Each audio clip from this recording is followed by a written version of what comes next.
You're listening to an Airwave Media Podcast. Fargo, the new virtual assistant from Wells Fargo, makes banking faster and easier. Like this. Fargo, what's my checking account routing number? And this. Fargo, turn off my debit card. And this. Fargo, what did I spend on groceries last month? And that's just the beginning. Do you Fargo? You can. In the Wells Fargo mobile app. Learn more at wellsfargo.com/getfargo. Terms and conditions apply. Your mobile carrier's availability and message and data rates may apply. Wells Fargo Bank, N.A., member FDIC.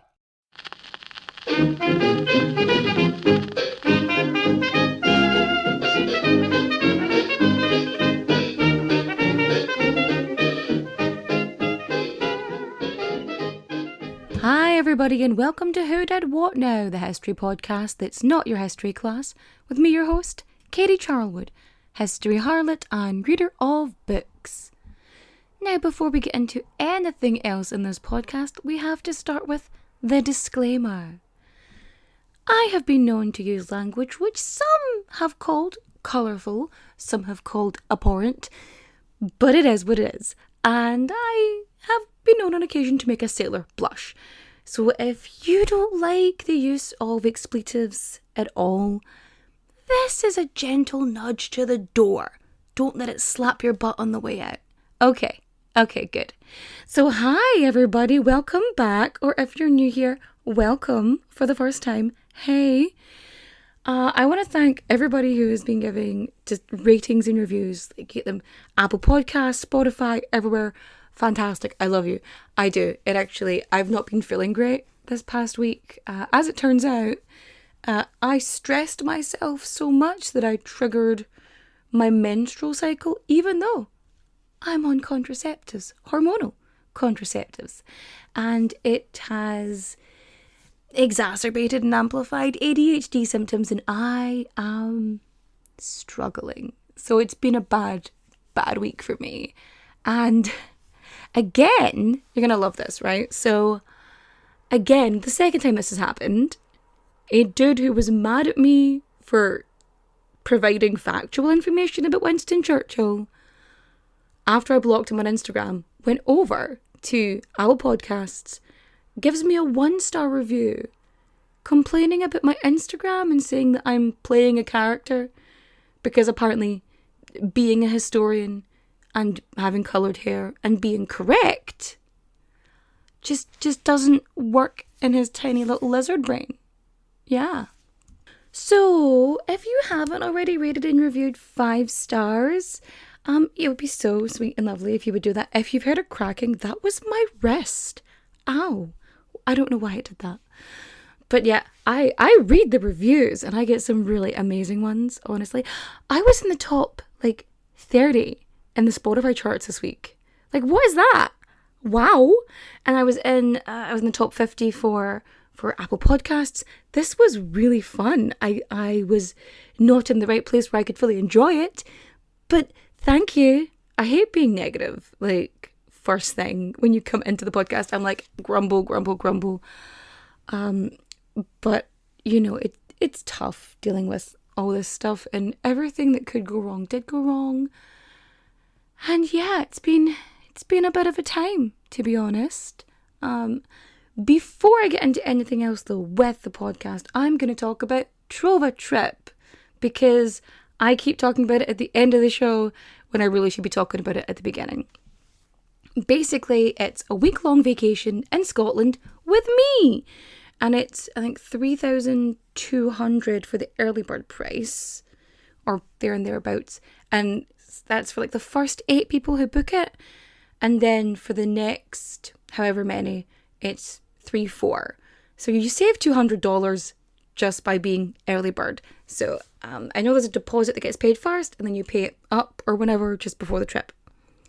So we're going to go look at some castles, right? So we're going to go to Edinburgh first of all.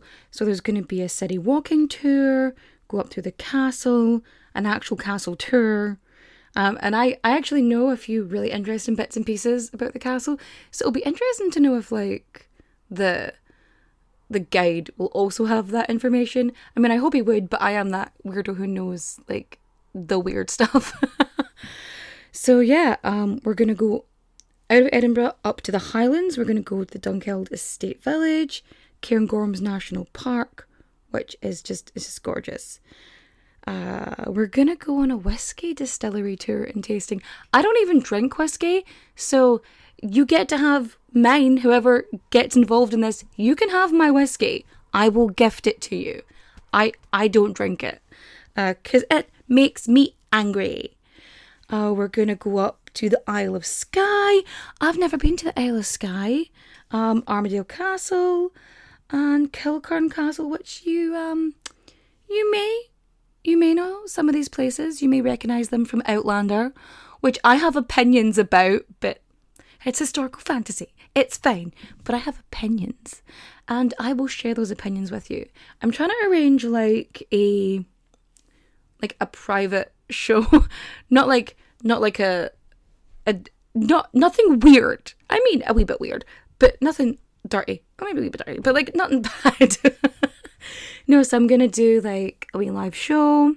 Hopefully, if I can get one of the places to just let me do it. Otherwise, it's just gonna be me talking about stuff to you. That'll be fun too. Or I might just organise a pop quiz, history pop quiz, and you can win prizes. I'll send y'all merch. I'll do like merch prizes. It'd be fun, right?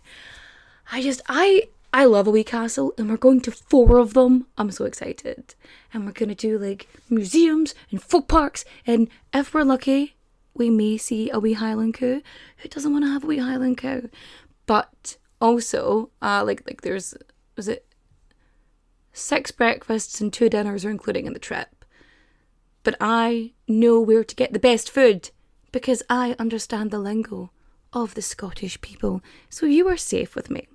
It's going to basically be like a wee Scottish tour for us, and there's all these places I haven't been to, and I'm so excited.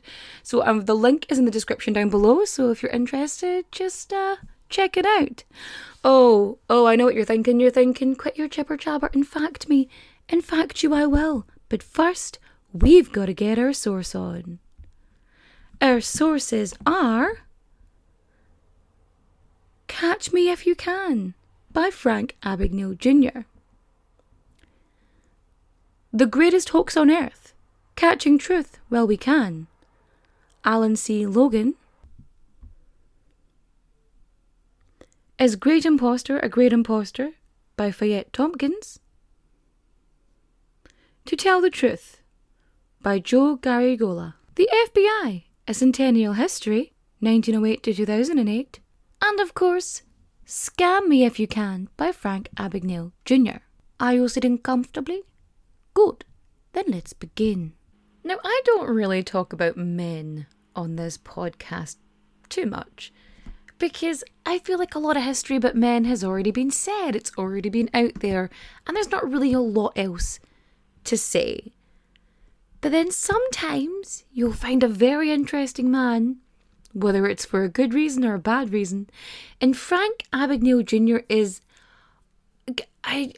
simultaneously incredibly boring, but also incredibly interesting. And I have an unnatural sort of obsession with thieves and heists and con men. Like, I find the concept of trickery just very interesting. And I think this might be the ultimate con. And I kind of begrudgingly respect a wee bit because of it. And like the concept of the con itself, not the man. The man is not worth your time. Because I'm going to share the story of Frank Abagnale Jr. Some of you may remember a movie that came out in 2007. It starred Leonardo DiCaprio as a youthful fellow, roguish, charming, just a huckster, a grifter, a schemer.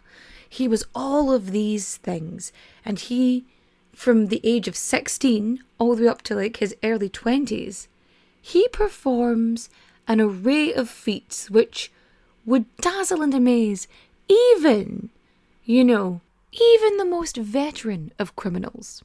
The film itself is based on an autobiography by Frank Abagnale, and it opens with an FBI agent played by Tom Hanks. He's in Marseille, France, and he's there to pick up a prisoner called Frank Abagnale Jr, who's sick because he's in a horrible, prison in France. And then it pans back to 6 years earlier in 1963.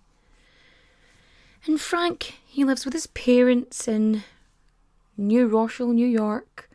And because his dad's a bit of a schemer, he's not doing well with his money, the IRS are there, and they're forced to move out of their lovely home into a tiny little apartment, right?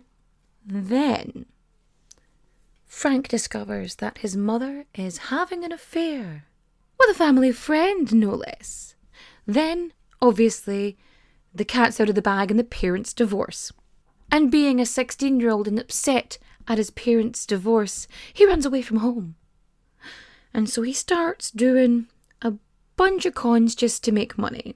He starts off writing some bad checks, which sort of snowballs him to eventually impersonating a Pan Am pilot called Frank Taylor, and he ends up using this to forge a bunch of checks, thus conning Pan Am out of millions, because not only is he forging checks, but he's deadheading.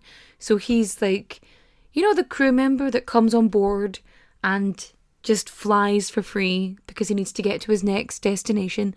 That's deadheading, so off he goes. But it's these Pan Am checks that get, Tom Hanks involved. So as Leonardo DiCaprio, still full of youth and vigour, comes face to face with the grumpy Hanks, and he ends up pretending to be a Secret Service agent who's also on the lookout for this con man, this forger. And he pretends to be a Secret Service agent called Barry Allen, which is, the Flash. Because remember, he's only meant to be like 16, 17 at this point, so, comics at that point were in their infancy, and he was very much into what would then become the golden age of comics, right? But by pretending to be the Secret Service agent, he gets the heck out of Dodge and he flees Tom Hanks. It's at this point that he decides to impersonate a doctor, because that is a perfectly acceptable and reasonable idea.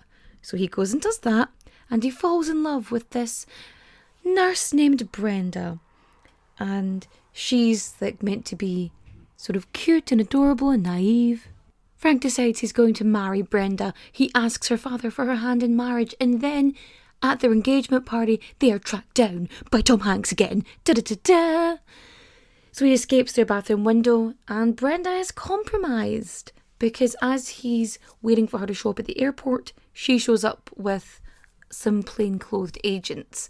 And he's like, no, off he goes. Flees to Spain and then France after pretending to be a pilot again, impersonating a pilot, making it all the way back to his mum's hometown in France, right, where he gets tricked into being arrested. And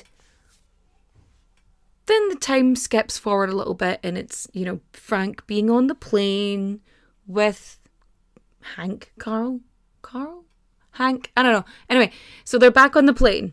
The FBI agent informs him that his father has passed away, and he is so upset.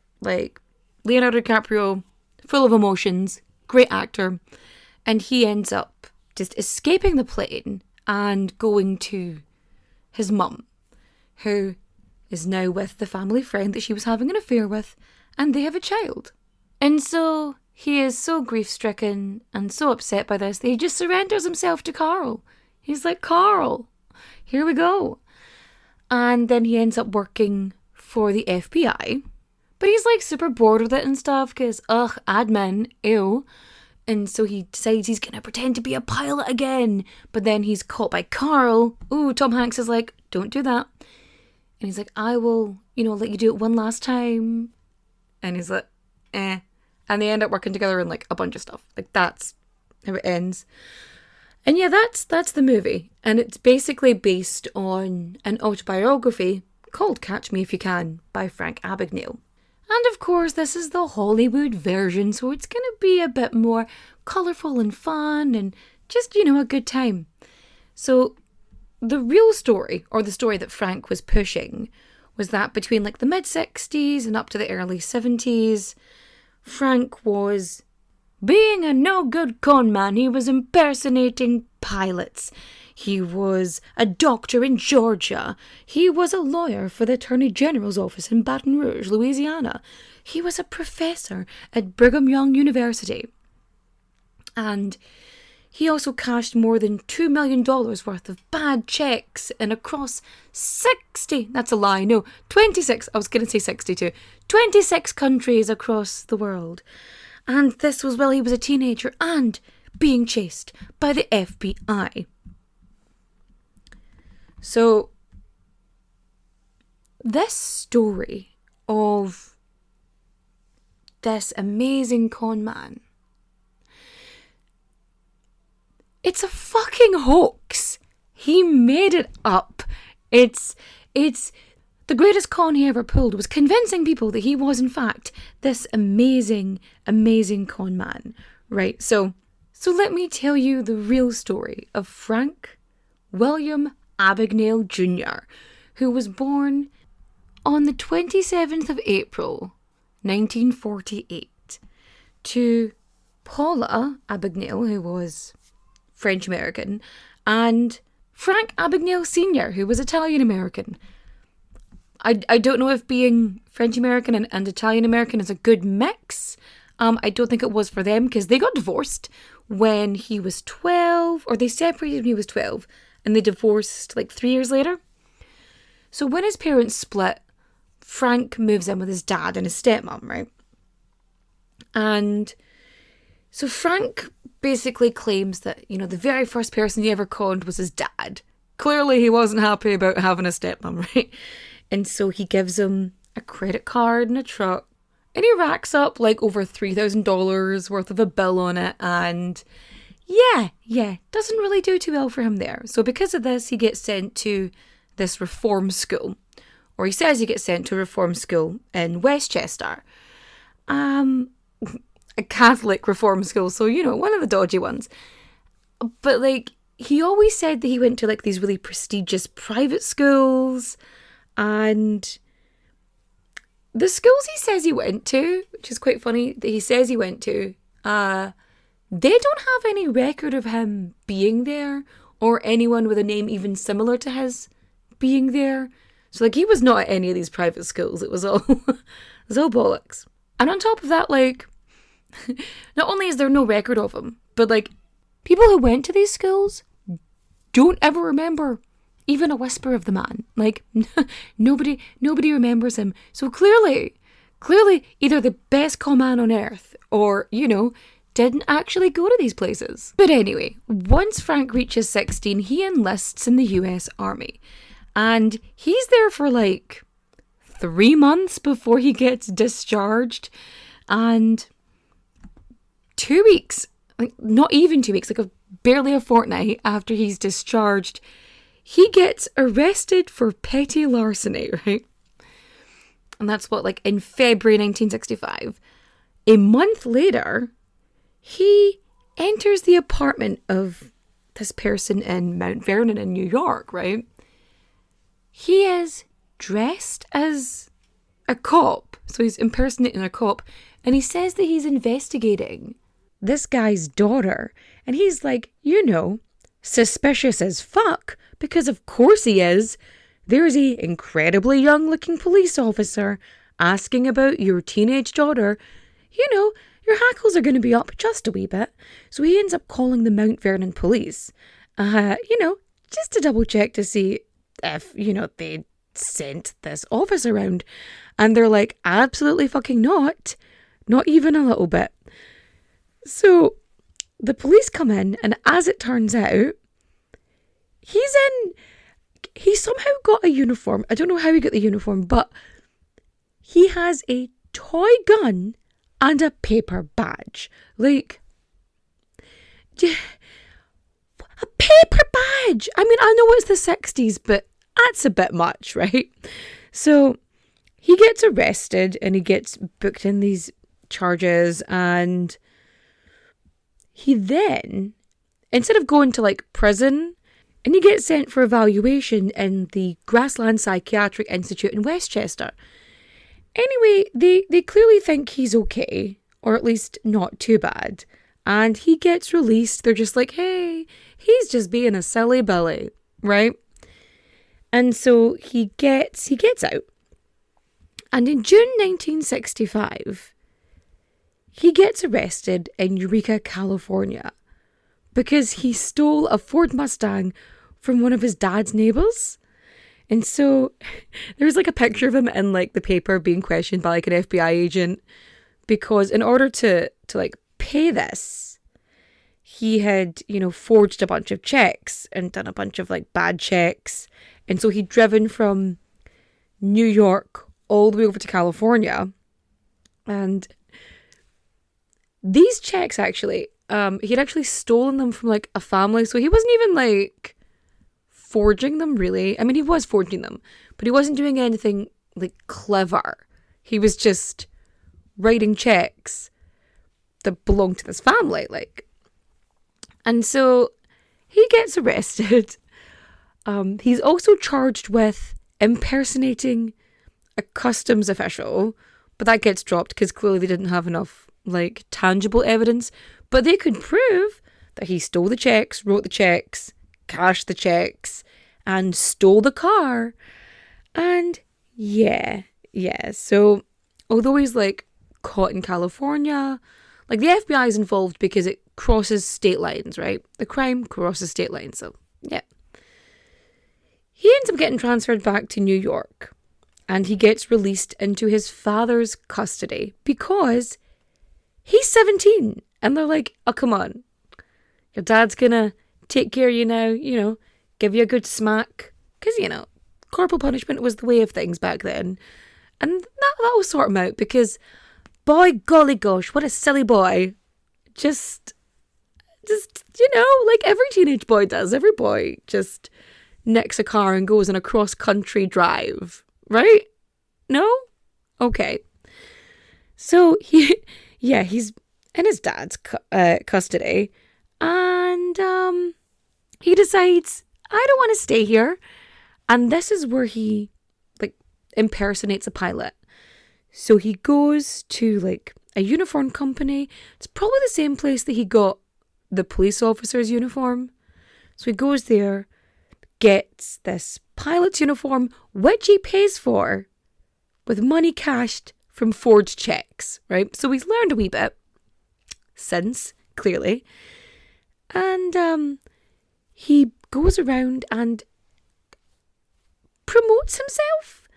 Like, he actually goes to local media and local papers and stuff, and he tells them he's a graduate of the American Airlines Pilot School in Fort Worth, Texas. And then he's out there selling this, right? But then he gets arrested a couple days later for bad checks, right? Or was it bad checks or theft? For stealing checks, right? He gets arrested again. And he gets sentenced to 3 years in prison. So he's supposed to go to the Great Meadow Prison, and he's supposed to serve 3 years. He only serves 2, and he gets released into the custody of his mum. Now, this is what I wonder, right? Was he released into his mum's custody because when he was in his dad's custody, he just buggered up? Or was his dad just like, absolutely fucking not, no chance, he's your problem now? Like, do you think it was maybe like that? But yeah, he's, in the custody of his mum. He's on parole because he's what? 16, 17, 20. 19. He's 19. Oh my goodness, I cannot math sometimes. Math is hard. Oh, jeez. So he violates his parole, right?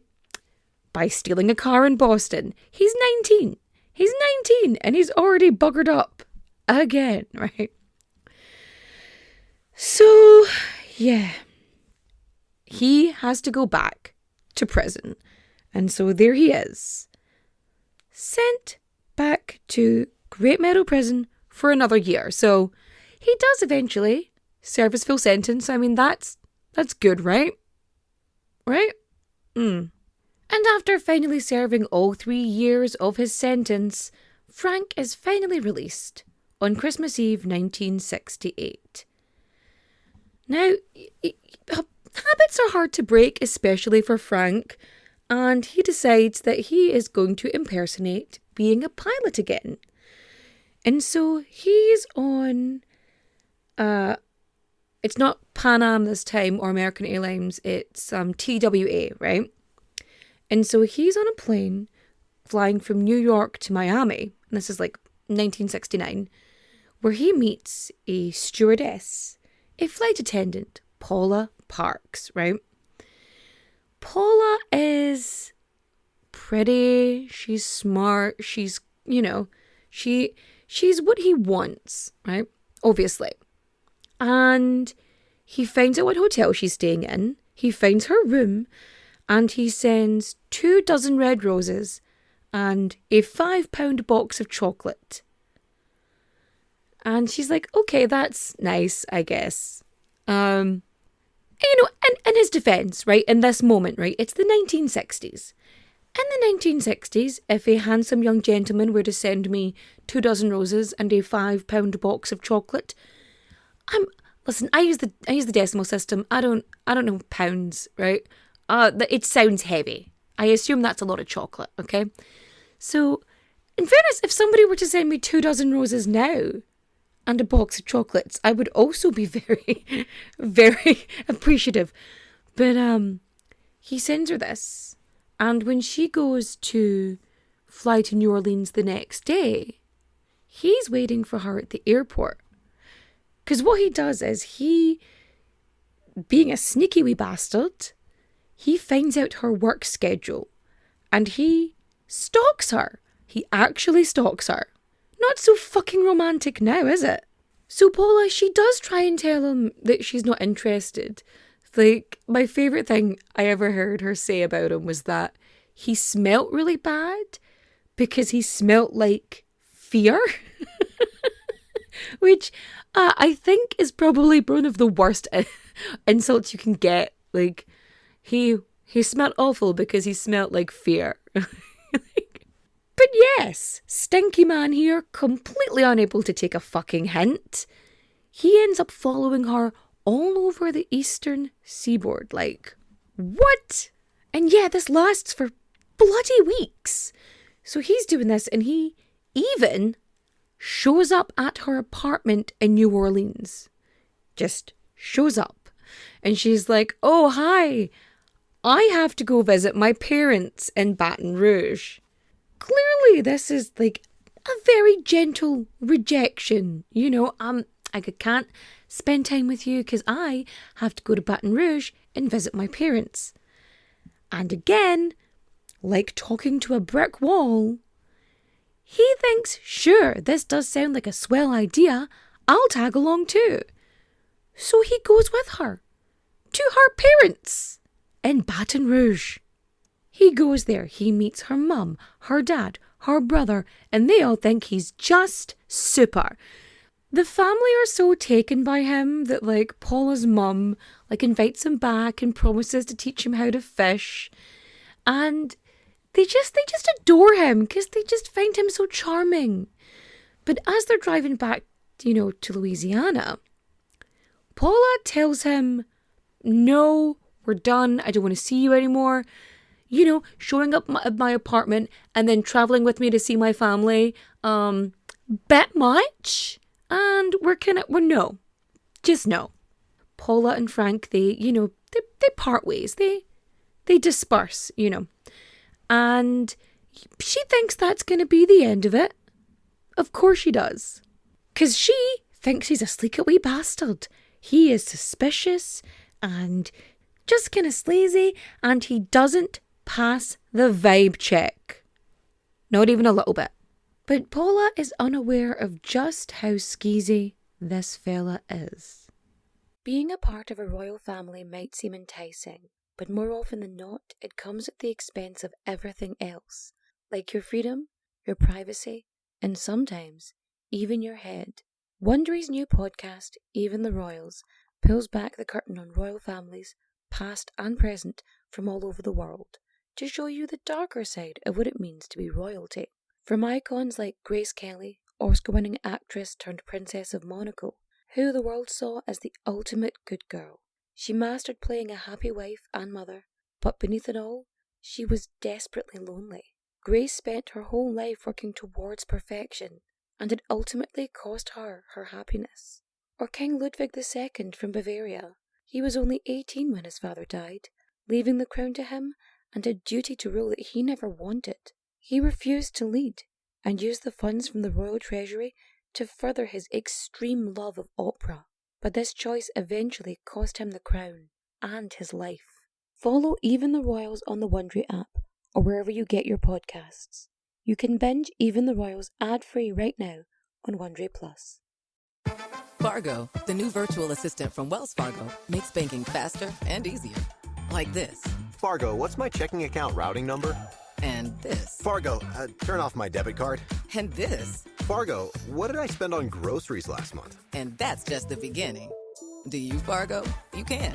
In the Wells Fargo mobile app. Learn more at wellsfargo.com/getfargo. Terms and conditions apply. Your mobile carrier's availability and message and data rates may apply. Wells Fargo Bank, N.A., member FDIC. So after Paula goes back to work, because she's a flight attendant, she's going to go do her thing. She's going to be away for a while. As she's away, on the planes, rationally thinking, this isn't going to be an issue anymore. This is done. He's aware now, right? Nothing more is going to come of this. And that this weird fella is going to be a distant memory. And she's hoping, dear Lord, I'm not going to meet him on another plane. But in a move that is absolutely batshit, Frank shows up at her parents' house like a couple days after she's gone. He shows up and he's like, hey, I'm a pilot on furlough. I'm Paula's friend. Can I stay with you? And they invite him in because, they're kind and considerate humans. So they take him in for a little bit and he's supposed to stay for a couple of days. And he ends up staying for weeks, I think like 4 or 6 weeks in total. He's staying in Paula's bedroom and the family, they think he's her friend. They think he's just, a kind, cute little pilot. Like, he's adorable. He's fine. They trust him. Like, they feed him and they, introduce him to people who were all around. And he would just, con this family. He would take them out to dinner. He would buy them, flowers and shit. And he would just do all these little wee confidence tricks, some might say. But how he did this, how he paid for the meals and the gifts and the flowers, was by stealing their fucking money. He rifled through their papers, he found their checks, and he stole from this family. He steals, was it $1,200 at the time? And he also, goes around Baton Rouge, sort of nicking, money from these businesses too. So he's hanging out with the Parks, and Mr. Parks, as it turns out, is a lawyer. And so he's saying that, maybe being a pilot isn't for me. I think law might be the way to go. And Paula's dad straight up offers to help him pass the Louisiana bar exam. He's like, I'll help you do this. This could be something great for you. Because he's a fucking kind-hearted person who doesn't realise he's being absolutely fucked over by him. No.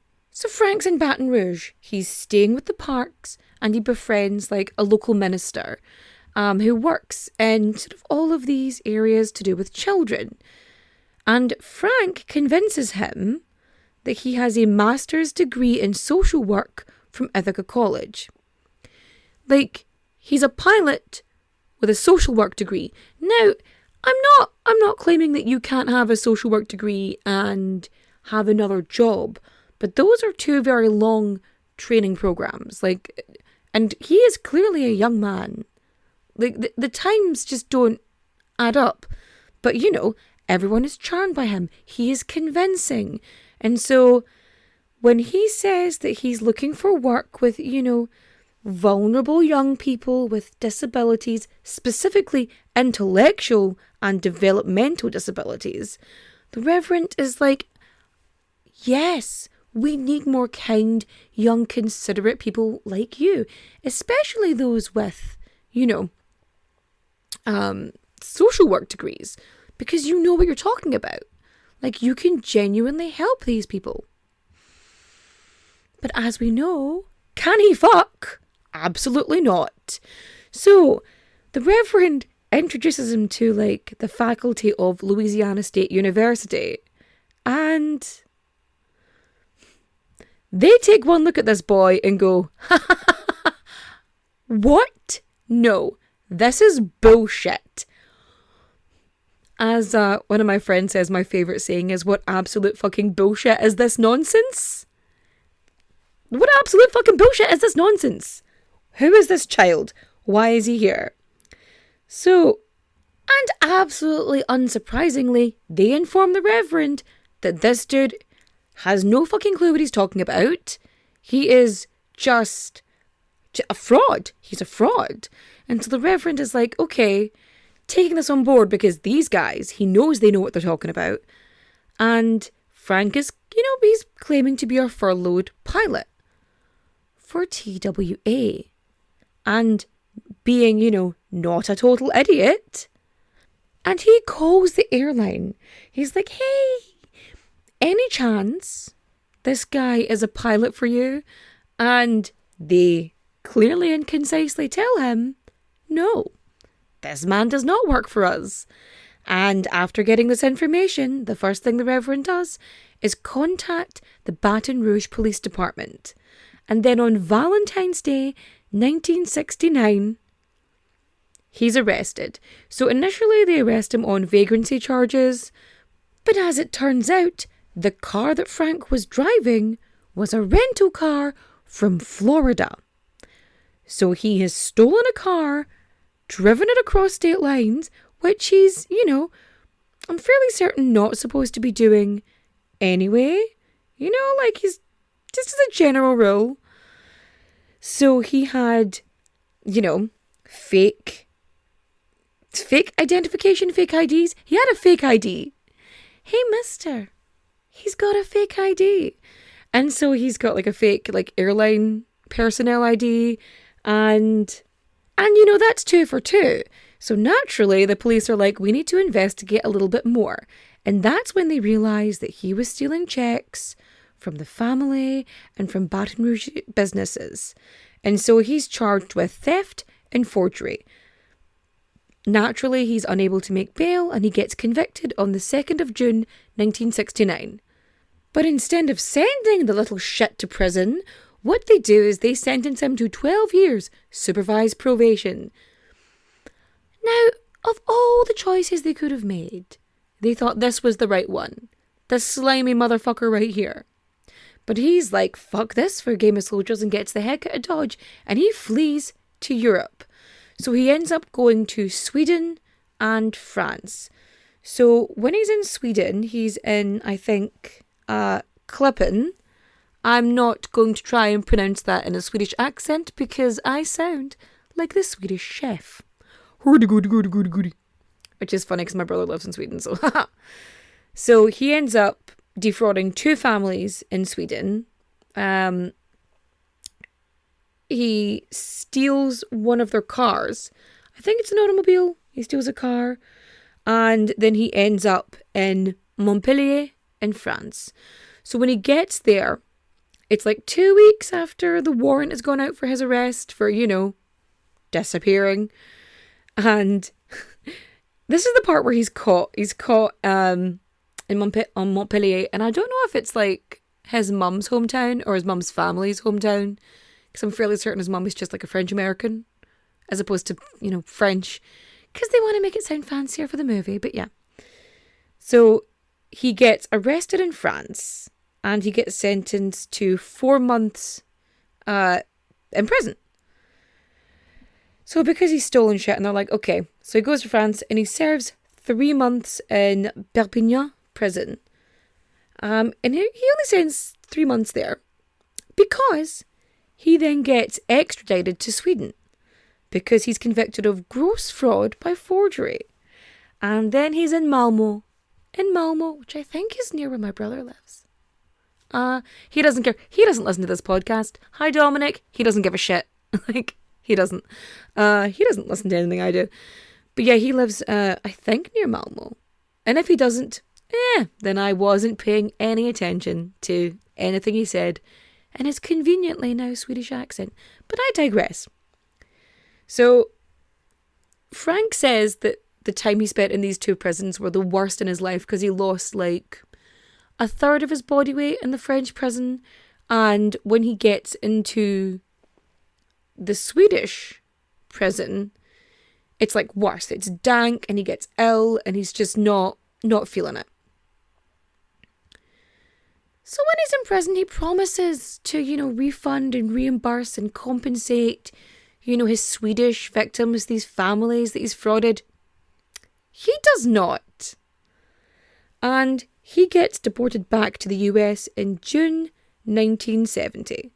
So he serves 2 months in Malmo prison, and then he is banned from Sweden for 8 years. Sweden just kicks him out. You're not allowed in.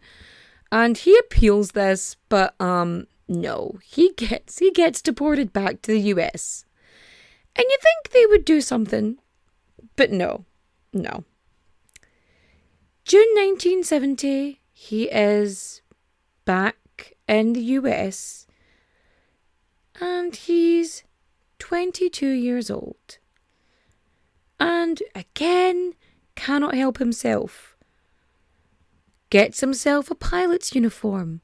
And he starts travelling around all these college campuses. Like, more bad checks. Of course he is. But he's doing this sort of Pan Am recruitment, or he claims he's doing a Pan Am recruitment. And God, sometimes when people lie, like they say the best lies are closer to the truth, right? And that's fine. But this guy, he says he's a pilot and a doctor. And he goes around these colleges. And like at the University of Arizona, he states that he's, part doctor, part pilot. Like fucking Batman. Millionaire by day, vigilante by night. What the? No! You're not a pilot and a doctor, you absolute titwank. No! Oh. So, he is an absolute creepy piece of shit, right? Because what he does, a trigger warning for sexual assault, okay? Skip like 45 seconds. So what he does, he's doing this recruitment for Pan Am. And in order for women to be recruited, they have to undergo a physical examination. So he physically examines these fucking teenagers, right? Teenage girls. And he molests them, because this is assault. This is molestation. That's what it is. Like, and he got away with it. Absolute piece of shit. I want to punch him in his face, but he's already dead. Spoiler warning. So anyway, the biography sort of implies that he does actually, recruit these new women for like a flight, this fictional flight attendant program, right? But he never actually sets this up. He just seems to use this as an excuse to run around, make money, and molest women. So, he's doing this for, like, a couple weeks, maybe a month, where he cashes, like, 10 Pan Am checks. And it's like the 30th of July, 1970, in Durham, North Carolina,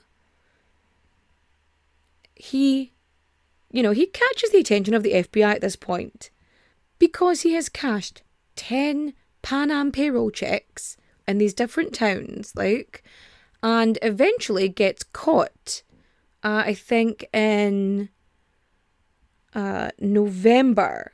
3 months he cashes these checks for. And he gets arrested in November 1970 in Cobb County in Georgia. And this is the jail that he escapes. So he did it. So he escapes Cobb County Jail. But then he gets arrested again like 4 days later in New York. Like he gets caught. And then in 1971, he gets sentenced to a decade in prison for forging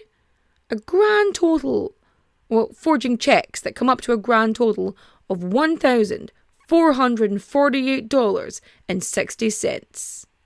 And then he also gets like 2 more years added on to that, just tapped on to the end, because, you know, he fucking escaped prison, you know. So while he's in jail, he writes letters to the family, to the Parks family back in Baton Rouge, you know, telling them what they did, that he forged the checks, that he stole money from, you know, Paula's brother's, like, savings account, and that he was gonna, like, repay them. Now, this may come as a shock to some of you, but, he did not do that.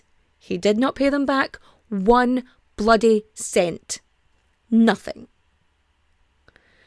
So, after spending, I think, only 2 out of the 12 years he was supposed to serve in prison, because, I don't know, I guess the Federal Correctional Institute in Petersburg, Virginia, just wasn't feeling it anymore. So he gets released on parole, and he doesn't want to go back to his family in New York. He just doesn't want to do it. And so he requests the court to choose his parole location, and they sent him to Houston, Texas. Because of course they do. So he's in Texas and he needs to get a job. Now,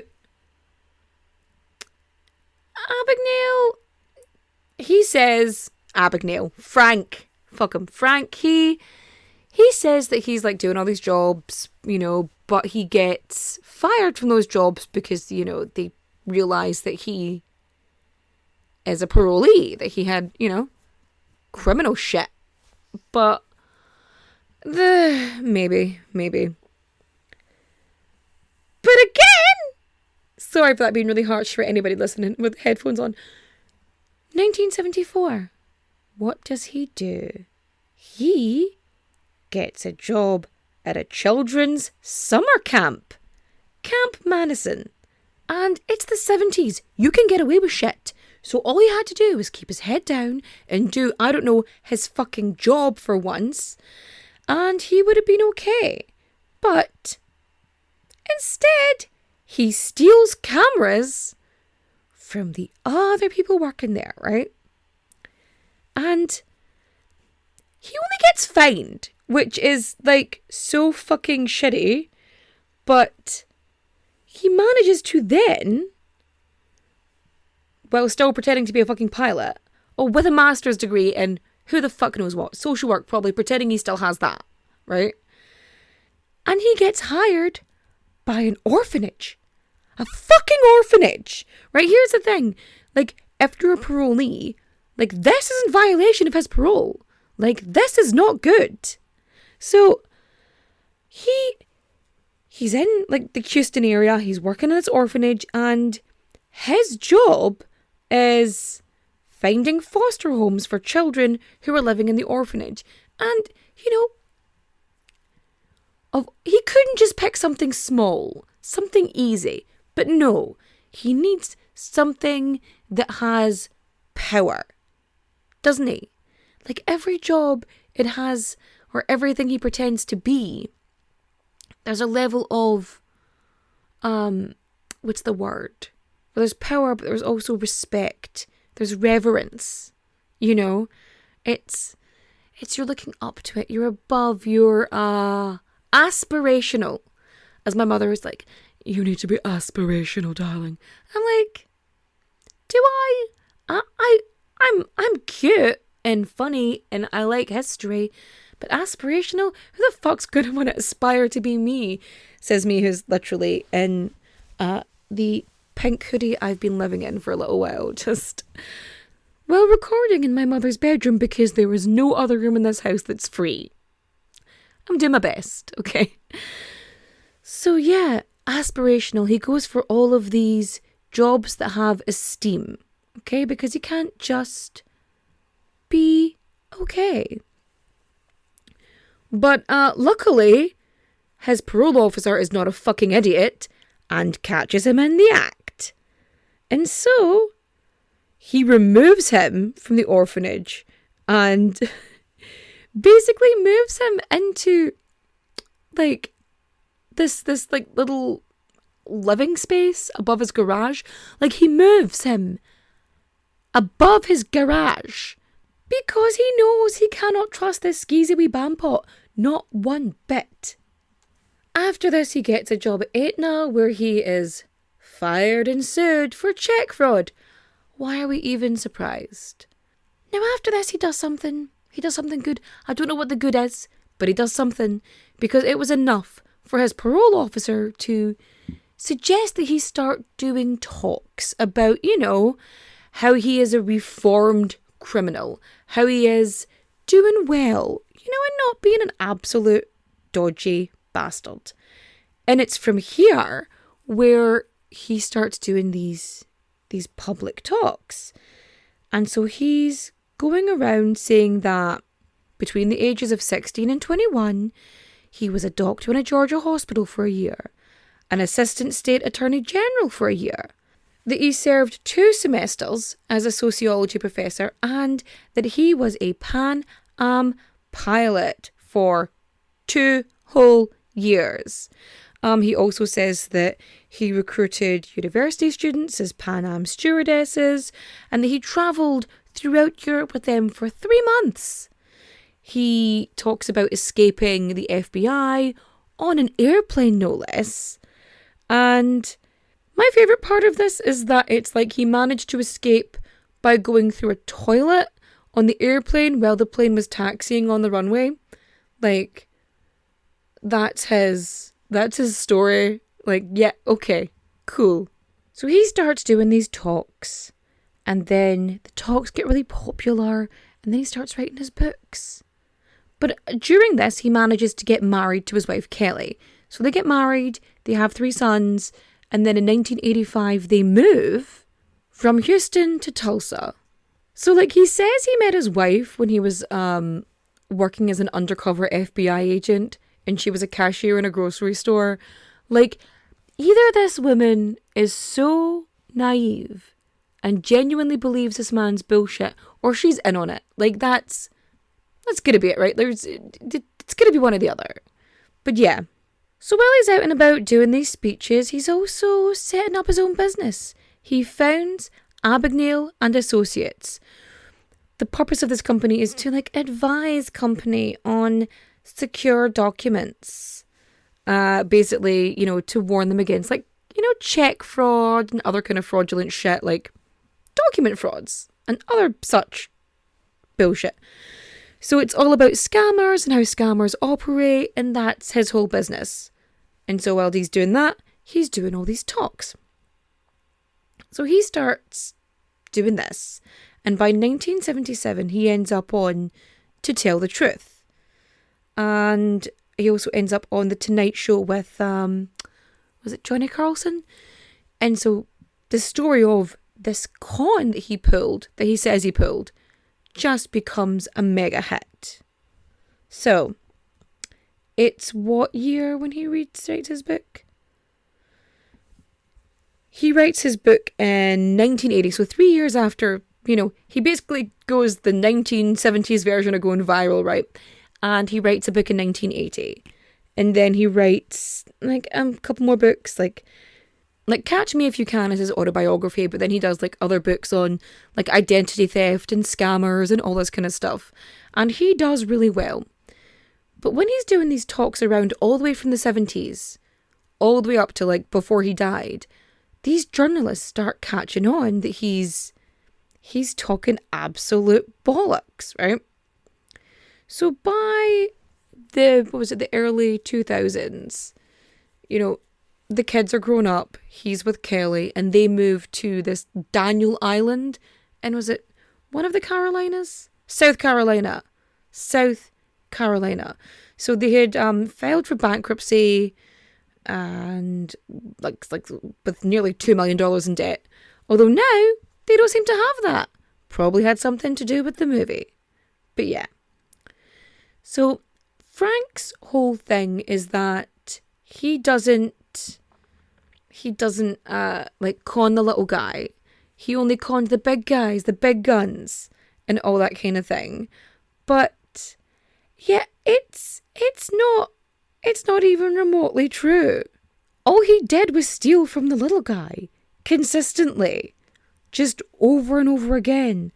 It's like he just kept fucking people over, little people, just 'cause he wanted a better life. So between security guards, small journalists, like they didn't have big journalists, but these people all through like the 70s upwards, get a wee nagging feeling about this fella, and they dig deep and they're like, nope, this guy's a con man. The con is that he's a good con man, you know, or like a big con man. And it becomes this whole thing where they start looking at the numbers. And he's like, oh, well, you know what? They didn't really,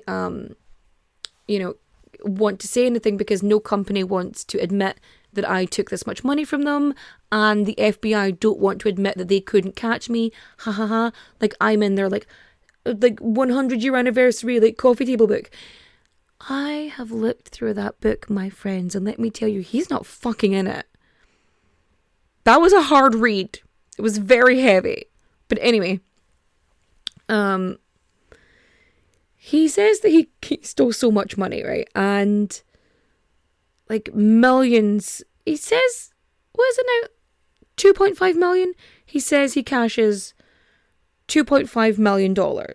And that's like 17,000 fake checks. Between the ages of 16 and 24. Like, remember, this is the time frame he's given. $2.5 million. 17,000 forged checks. Between the ages of 16 and 21. Now, I don't know about you. I'm not the most genius person here. But that math just ain't mathin'. So, if you add up all the time that he, wasn't in prison, that's like 14 months. 13 months? 14 months? 14 months! I'm going to stick with it. And in order to cash that much money, in order to cash 17,000 checks in 14 months, he would have to cash 40 checks per day. So yeah, he didn't escape a federal prison.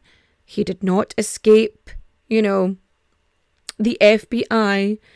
He did not have a task force chasing him from the 1960s all the way through to the 70s. He spent most of his time in jail. And he just lucked out so many times. Like, he was so fucking lucky.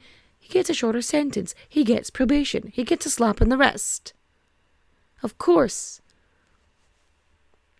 Handsome, well-spoken white boy, right? Right? Straight white boy? Yeah, absolutely. But yeah, everything he did was fucking cunty. And he didn't pay back a single cent to any of the people he fucked over, even after he made hundreds of thousands from, doing his Google Talks and doing his university tour, and the money he made from the Catch Me If You Can movie. Millions, actually. He would have made millions from that. And nobody got recompense. None. Oh, what an absolute piss bag. He's awful. He's awful. And you know what? I said he was dead earlier. I was wrong. He's not dead. I just clearly manifested that in my brain. But no, he is not dead. Although if he dies, within the next couple of days, I didn't make it happen. I don't have that kind of power. Because if I did, I would have that kind of power to make me more money. and not have all the things wrong with my body right now. But yeah, he's still alive. He's 75 years old at this point, at time of recording. But yeah, that is the story of the hoax, the myth, the absolute bollocks of Frank Abagnale Jr. So if you liked my retelling of this story, feel free to rate and review 5 stars on Apple Podcasts, Spotify, or wherever you listen to podcasts. You can follow me and support me on Twitter, which is Who Did What Now PD, TikTok, Instagram, and probably other places with Who Did What Now Pod. I'm also on Patreon, which I am working on at the minute. It's slow, but it's getting there. And I also have PayPal if you want to donate, and for gummy bears and other such treats. And books. I spend a lot of money on books. Oh, it's worrying right now how much money I have on books. And I need somewhere to put them, so I might have to invest in like a shed library. I don't know. But yes, let's just skip to recommendations, shall we? Yes. So, for listening, I am going to recommend the Bar is Ankle High podcast. If you have ADHD, or you know anybody with ADHD, or even if you don't have ADHD and you just like people who do have it, go listen to that. The gals are absolutely fab. For reading, I am absolutely going to suggest Vanity Fair, because it's my favourite book, because it is a book without heroes. And I adore that, right? So, gonna recommend that. And for watching, I'm gonna go with She's the Man. It's been all over TikTok this week, so go watch She's the Man. Just go to it. It's a retelling of Shakespeare, but it's fun. I mean, I love Shakespeare anyway. But go listen to it. Watch it. That's what I was gonna say. And with that, I am going to bid you good night. Adios, au revoir, au revoir, my friends. Bye-bye.